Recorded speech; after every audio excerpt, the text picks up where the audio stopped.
Hi friends, Hannah here from Sheet Leveler. And today we're going to look at a super quick but incredibly useful trick in Excel, counting how many cells are not blank. This is one of those little formulas I find myself using all the time. Whether you're tracking attendance, checking how many tasks are complete, or just making sure all your data is filled in, this is the one you'll want in your Excel toolkit. Click into the cell where you want your results to appear. We're going to use the COUNTIF function. Type equals COUNTIF, open bracket. The first thing COUNTIF needs is the range of cells you want to check.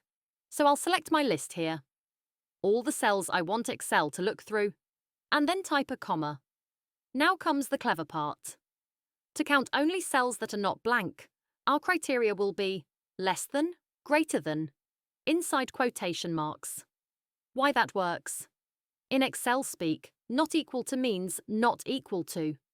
And because we're not specifying anything after it, Excel understands it as not equal to nothing, which means count only the cells that actually have something in them.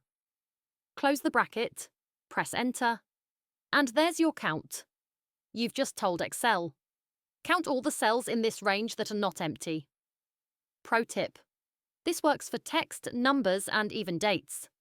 As long as the cell has something in it, it'll be counted. This is great if you're tracking form completions, filled in survey responses, or project progress. And that's it. Quick, easy, and super handy. If you found this useful, give the video a thumbs up and subscribe for more time-saving Excel tips.